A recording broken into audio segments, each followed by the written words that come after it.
Tiba-tiba sekarang ni memang saya malas nak menyantun isu ini, tetapi bila tengok nampak dah bermacam-macam. Setara soal isu timah. Timah ni yang arak atas nama Melayu ni satu benda tiba-tiba tular pula dalam media sosial. Ada gambar sebotol arak atas jenama Hadi. Saya geleng kepala. Ia merupakan Cabernet Sauvignon dari Australia. Dia merupakan wine daripada Australia. Kemudian ada pula lagi alkohol berjenama Omar. Saya melihat dah kacau negara kita ni. Saudara, belum pun usai isu timah, tiba-tiba timbul pula jenama Hadi. Kemudian ada pula berjenama Omar. Ada pula lagi, ada yang satu lagi tu dia pakai apa? Wadudi dalam siap dengan tulisan Arab. Kacau saudara. Kacau negara kita ni. Jadi Menteri Agama buat apa? Dan yang paling penting, Menteri Perdagangan Dalam Negeri dan Haiwan Pengguna perlu melihat bahawa tentang perkara ini adalah berhubung kait dengan sensitiviti agama. Ingat, negara kita ini, Islam itu adalah agama persekutuan. Jadi janganlah dibiarkan orang berleluasa. Bagi saya melakukan penghinaan. Dan sepatutnya Kementerian Perdagangan Dalam Negeri dan Haiwan Pengguna mesti mengambil tindakan yang sewajarnya. Tak kisahlah sama ada syarikat sebut macam hari ini pengeluar timah tu, dia kata jenama timah ni diambil kononnya sempena nama logam penghasil bumi kita ini, kena ada gambar orang tua tu. Dia bagi alasan, sebuah alasan, tapi bagi kita tak boleh terima. Sebagai umat Islam, tentunya kita dapat terima kalau adanya makanan ataupun minuman yang jenama menggambarkan warga Islam, macam nama Hadi. Semua orang tahu Hadi itu adalah Tuan Guru Presiden PAS. Lepas tu Omar.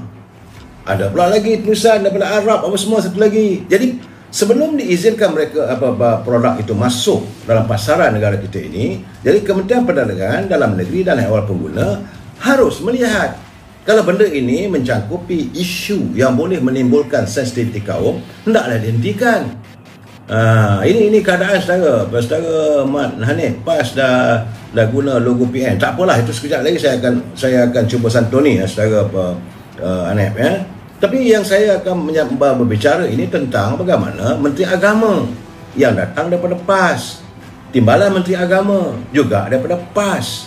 Jadi saya juga agak kecewa lah bila mendengar kenyataan daripada Tuan Ibrahim, timbalan Presiden. Dia kata itu soal mereka lah, asalkan kita jangan minum arak. Tak boleh lah. Patutnya mesti duduk Menteri Agama berjumpa dengan Menteri Perdagangan Dalam Negeri dan Haiwan Pengguna, dan kalau boleh Kementerian Dalam Negeri. Ini menyentuh sensitiviti kaum. Yang ini boleh memporak-perandakan kesejahteraan rakyat. Perlu dielakkan, perlu dihindarkan. Kita bukan nak bersikap kejam, tapi benda ini sudah mencapar kesucian agama kita. Itu saja permintaan saya, saudara. Sebab itu saya tengok sekarang ni di Terengganu nampak gayanya 3 orang ahli esko PAS tumpas.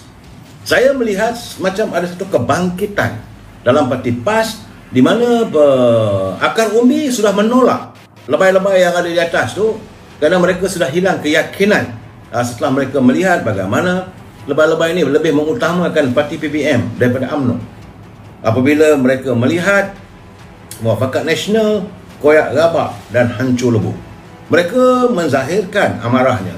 Saudara, Adun Pakar yang juga pengerusi Jawatankuasa Pelaksana Syariah Pendidikan dan Pengajian Tinggi Negeri Terengganu, Saiful Bahari, tewas kepada timbalan bagi jawatan timbalan Topas kawasan Dungun. Beliau dicabar oleh Pegawai Penyelidik di Pejabat Menteri Besar Terengganu, Ustaz Azman Syafawi.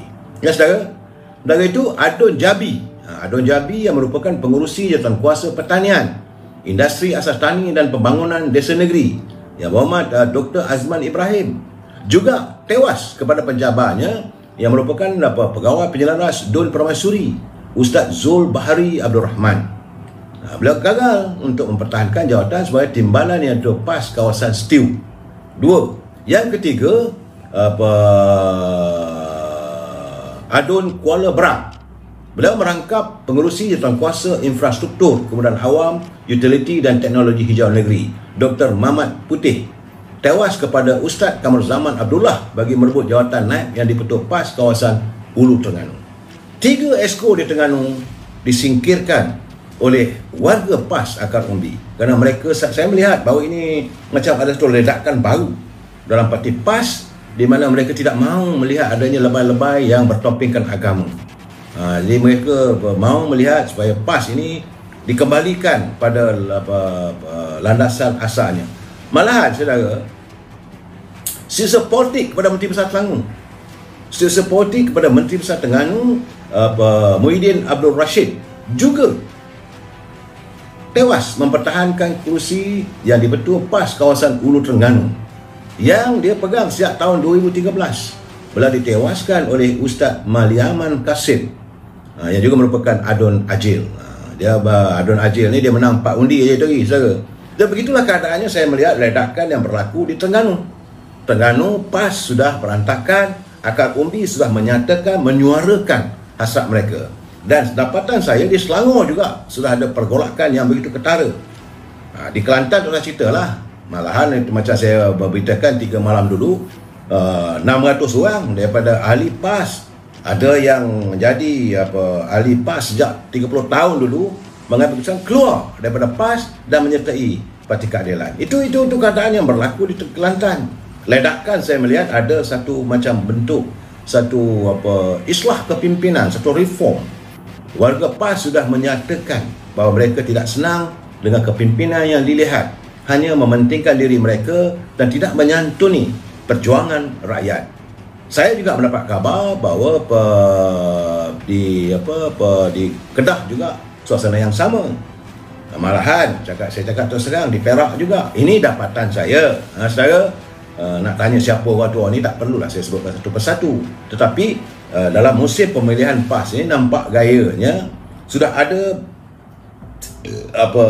pemberontakan yang begitu ketara dalam menentukan kepimpinan PAS. Dan terpulanglah pada mereka. Saya tak mau sebut lebih kerana itu parti PAS yang satu ketika merupakan rakan kita dalam Muafakat Nasional, yang kini mereka sudah pun bersama-sama dengan Perikatan Nasional.